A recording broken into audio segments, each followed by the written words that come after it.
Due to the bomb, I have significantly more playmaking ability, and this moment is key to retake that corner/area of the map because the enemy squishies have no cover.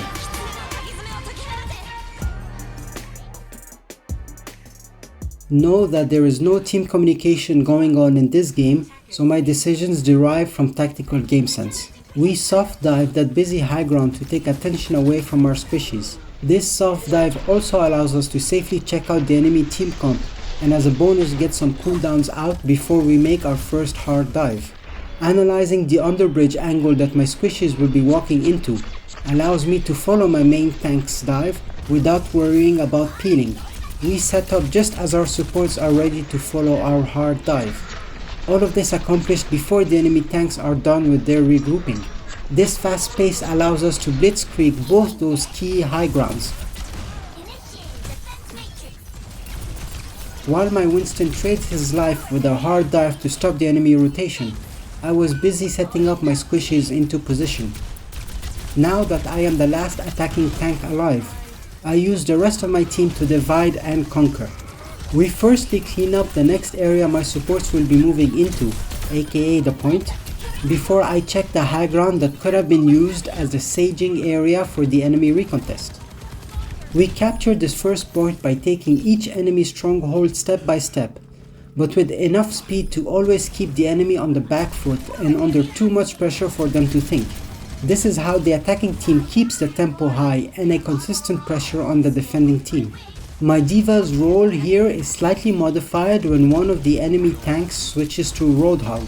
Their positions are harder to take due to the threat of the hook, so our hard dives need to be smarter, more coordinated, and I always need to be there with excellent matrix management.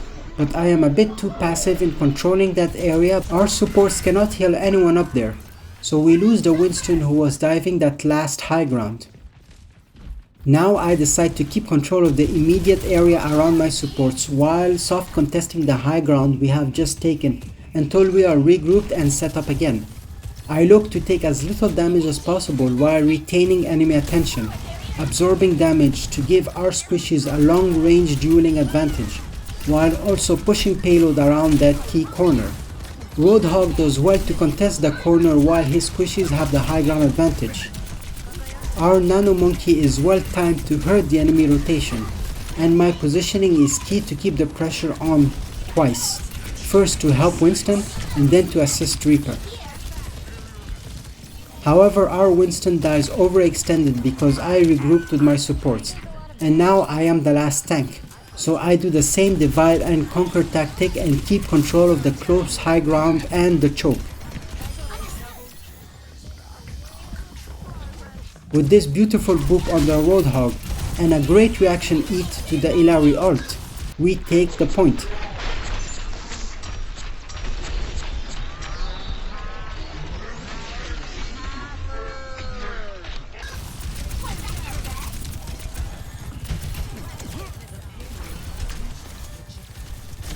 Once again, the enemy team is rotating, so this is when we can keep the pressure and seriously hurt them enough to take the first corner of this third point right away.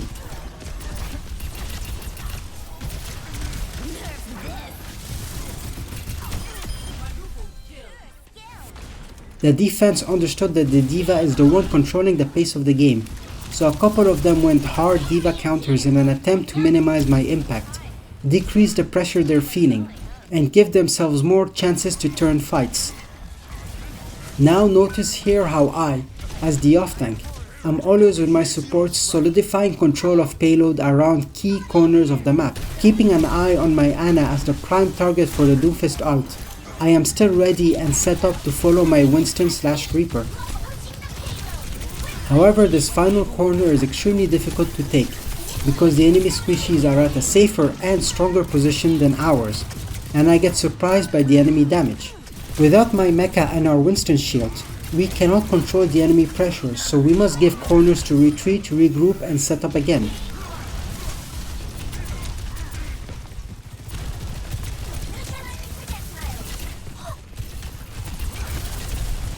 Because of how hard both Symmetra and Zarya are focusing me, I must give more corners when retreating in an attempt to separate enemies into winnable situations for me.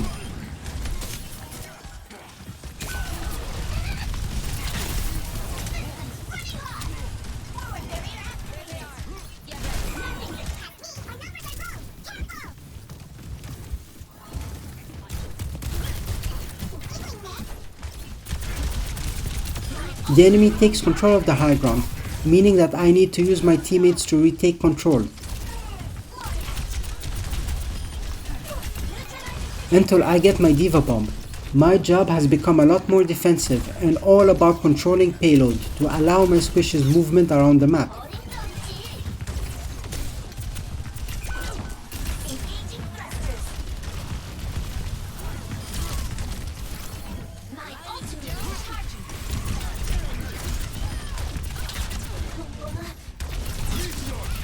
We cannot finish the Zarya, and with this fight going badly for us, it's all about damage control while we retreat.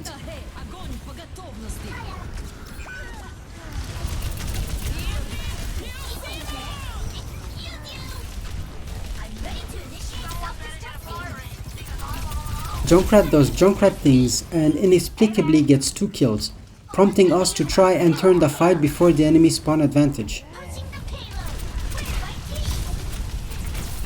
Double checking that my team is in position, I set up for the fight and keep payload pressure. Now things have changed because our supports are better positioned than the enemy supports, and the rest of the enemies are under pressure to keep payload touch. It boils down to outliving key enemy cooldowns and then cleaning up the fight as effectively as possible before we get overwhelmed by the enemy spawn advantage.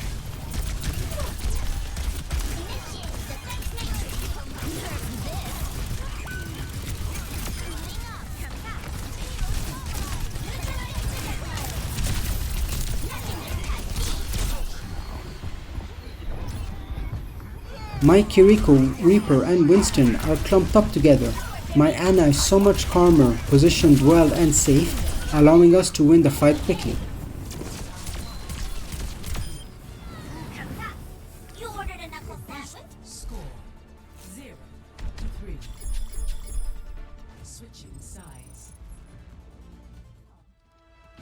While the attack is all about good timing to create and push advantages, the defense is all about using pre-existing map control to have advantageous fights. Being very wary of the enemy team composition to understand that a Hanzo sonar can lead to a hook plus flashbang combo, we need to be extra careful of our movement and which parts of the map we should be fighting for. Unfortunately, losing our main tank this early sends the rest of the fight into a downward spiral where we cannot control the amount of space the enemy team is taking. I look to take an early engage, but there are no advantageous fights I can take without getting surrounded, while our supports retreat due to the hog point push. We get split up and have a terrible first point defense. Our Winston switches to Orisa in an attempt to provide an anchor our team can play around that is also hard for the enemy to displace. While the payload is starting up, both teams test each other's control of this high ground. The Orisa instantly seems problematic for the enemy, while I stay close by controlling the tempo, waiting for an advantageous fight a teammate can take. Given the enemy team comp, my job is to minimize payload movement and help control fights by matrixing teammates, rather than take space or look for kills. As long as I am there, the enemy do not have the full potential of their damage or their healing, so my positioning is key to keep control of fights and avoid getting overrun. My Orisa takes space believing she can get a big kill. This pushes my Ana to follow and nano, and I am overly worried about my squishy's positions instead of following the nanoed Orisa. Now we lost our high ground advantage. We are out of position with 5 minutes still left to hold. All we could do is wait for our respawns around the third and final corner without losing any more teammates and prepare for a recontest with our tanks.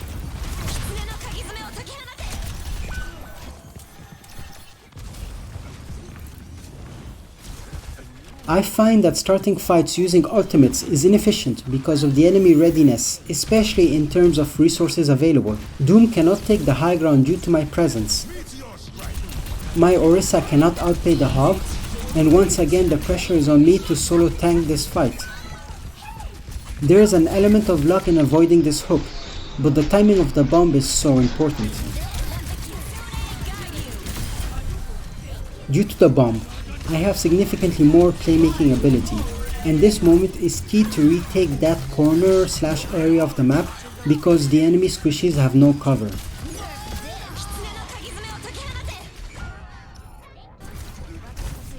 However, we still have 4 minutes to hold, so our defense's tactical macro needs to be excellent. Following such an expensive ult exchange fight, for me personally, getting the next bomb as early as possible to once again be the difference maker is key. For the team as a whole, properly using the remaining ults to hold on while rebuilding our ult economy for the final fight would assure our victory. At this point for the attacking team, they need to find a mistake or an opportunity to exploit, or simply keep ults to use them all together one fight.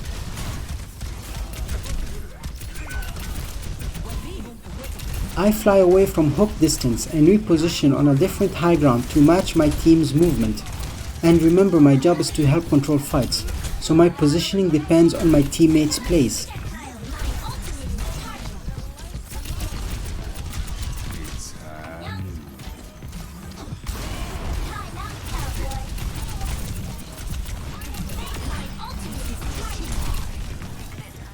I still don't understand why Junkrat was the only one pushing that separated Cassidy, and Cass gets away.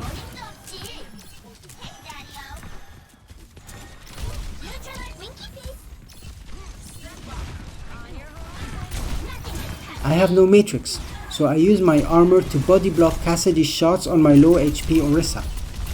The Zarya is back out again, and not a bad call given the Junkrat spam and my D.Va bomb potential.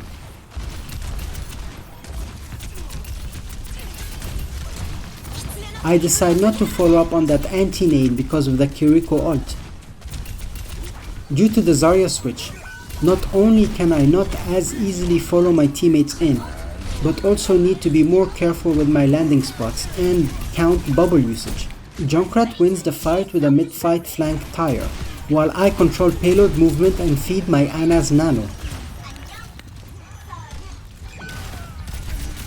Our spawn advantage forces the enemy to retreat and prepare for the final 90 seconds.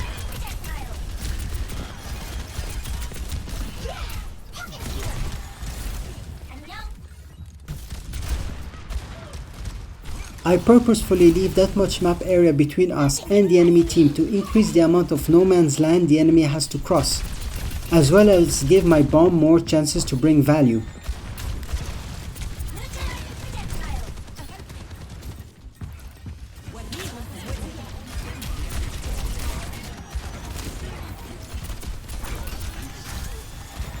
Common mistake here is that I do not keep my bomb for what is about to be the most important fight of the game. The enemy win condition for that final fight, Graviton, is slowly building and we do not have a direct counter.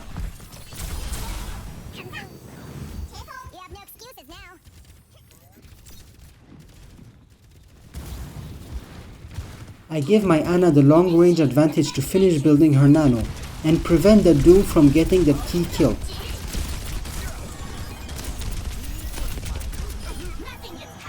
We destroy the Zarya bubble and I matrix any healing she would have received.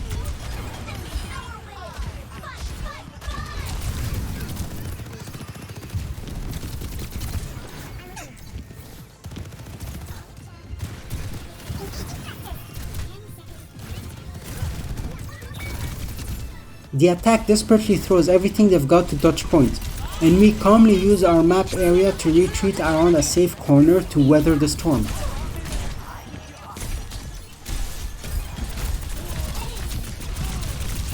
I not only decide to touch the payload earlier, but also in a smart fashion to avoid stuns, and give ourselves more leeway when contesting to avoid a C9. As I anchor point, the nano helps me build ult and avoid demanding too much healing while the rest of my team respawns and handles the separated enemy tanks.